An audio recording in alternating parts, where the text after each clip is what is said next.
You shouldn't pay those dues. You should not pay your dues because they're selling you to hell. You're going to be going to hell. You're not going to have any jobs. All those cars are going to be made in China. Every one of them.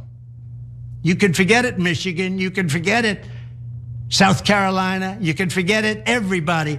All of those cars are going to be made in China. Made in hell. You're going to hell.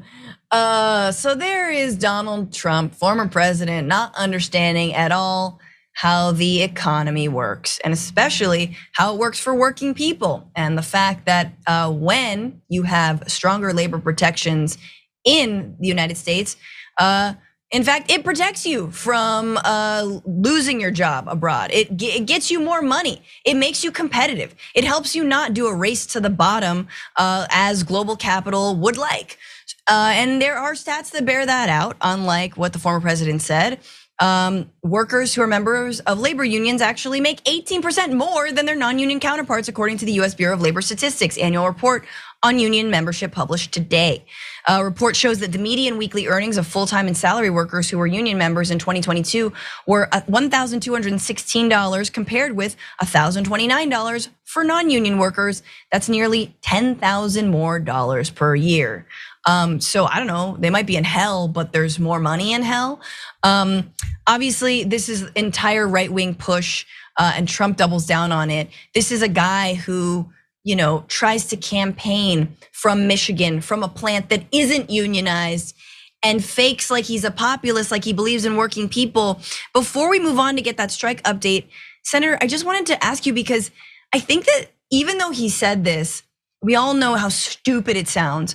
But I think for a lot of Americans, there is this idea that unless, and especially from corporations, unless all workers grovel and accept pennies for their work, we will lose their job to China and to someone else, and it'll all be the workers' fault. Yeah, not putting any of the onus, and I love that setup, Francesca.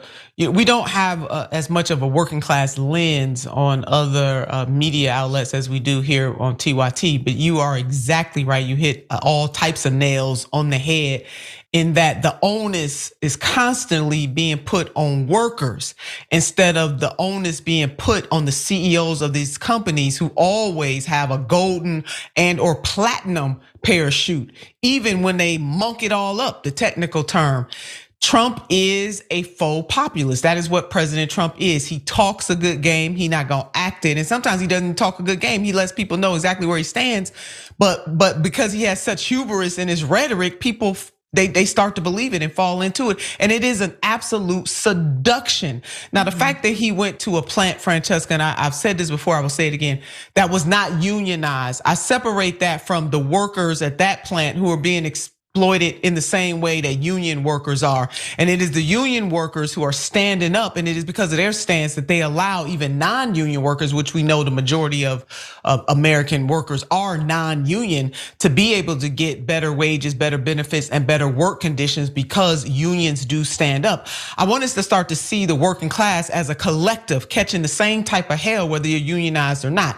And if Trump really was serious about being a populist instead of being a faux populist, he could do some things since he what was his book, the power of the art of the deal, the art of the deal. Let him use some of that prowess and hubris to let these CEOs of these companies know that they're robbing and pillaging of workers and their labor. Those days are over, and that it is really unpatriotic what far too many of these CEOs are doing in these companies, and they are crushing the middle class, the almost non-existent middle class, and we subsidize many of these companies, Francesca. Absolutely. People forget that, like the Walmarts of the world. We are subsidizing them because they're not paying their workers enough to have a living wage. So stop putting the onus on the everyday workers in this country who are doing their job to edify these companies, and let's put the onus on these CEOs and call them what they are. They are unpatriotic, money grabbing folks who really don't care about the future of this country. And it shows because they are not even making sure that their workers have a living wage. Exactly, and this, he's engaged in the same kind of scare tactics that they do. That's right. And let's look at what's going on with UAW. 23% of the union is on strike currently. The president, Sean Fain, has not announced new striking plans, but he said he could announce them at any time. Before it was just gonna do Fridays. Now it's going to be at any moment. However, there haven't been any new announcements, new plans going on strike yet.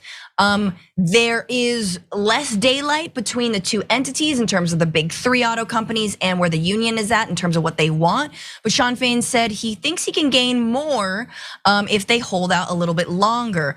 Just as for some background, UAW pays about 1.5% at the most, 1.44% of their paycheck to the union. So when it comes to like, oh, they're gouging you, these unions, they're taking all your money, it's 1.44% to have someone like Sean Fain at your back defending you to try and get you 36% raise, right? Like, I'll take that any day, man.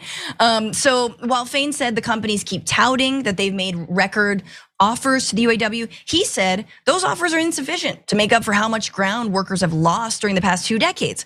So each time the automakers make an offer, Fain said they insist it's the best they can do, only to return days later with a better offer. That's fun. So he's like, yeah, we know you got more. Speaking of the art of the deal, I think Fain's got this down. Again, no new strike offers. Their GM and Ford and Stellantis are all sort of incrementally offering a little bit more rate in terms of the raise, but not hitting that 36% that the UAW is looking for. In terms of cost of living, that's all the UAW is asking. They're saying, look, we haven't gotten this raise. We're making up for lost ground. And when it comes to, and this is according to CNBC, when it comes to cost of living adjustments or COLA, Ford proposed restoring it to the 2009 level, where GM is working to restore it completely. For Stellantis, Fain said the company's offering deficient cost of living increases that is delayed for a year. In terms of wage tiers and job security, this is where a lot of ground has been made. All three automakers are agreeing to eliminate the wage tiers as part of the facilities where workers have historically been paid less than production line workers. Ford and Stellantis have agreed to give the union the right to strike over plant closures, a key UAW demand. GM has so far rejected that demand. Let's stop down there and just talk about that really quickly, because when CEOs and when Trump threatens that, oh, you're gonna lose your job to overseas companies. Right now in the UAW contract, it seems like there is not a right to strike if your plant shuts down. That would fundamentally change if these workers said, oh, you're gonna move? We're stopping right now. Or you're gonna leave? We're not giving you another dime. You cannot leave this town. You have to pay us fairly. You cannot just go abroad. And I do think the federal government has a role to play here, but I'll just leave it there. Senator, any final thoughts on this ongoing, again, art of the deal? Yeah, Fain could definitely teach the former president a thing or two. So the workers made a sacrifice. I just want to put some icing on what Francesca these workers have made sacrifices. It's important for us to remember the auto bailout. I'm old enough to remember it. Our tax dollars went into bailing out the big three.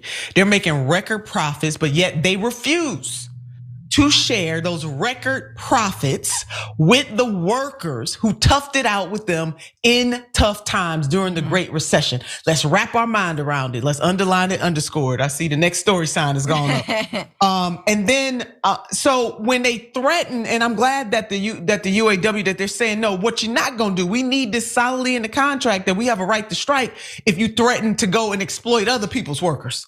Sisters and brothers and family and friends, that's what I want you to understand. And that's where the unpatrioticness comes in. Another angle to that, Francesca, is that it's damn unpatriotic to threaten American jobs and then to say you're gonna ship them overseas so that we can exploit, or they can exploit, other nations' workers. Yeah, exactly. I mean, it is, and it's just it's so amazing that people still think that, and the media reports Donald Trump as like, oh, speaking for the working class. Shut up. You know that's not true. We know, and again, January 6th was a Wednesday. These fools had no jobs. They took time off. They closed their little businesses. They closed up shop on their little militias, and they took private jets and flights to go try and coup the United States. These are boat dads, people. They got money. Stop.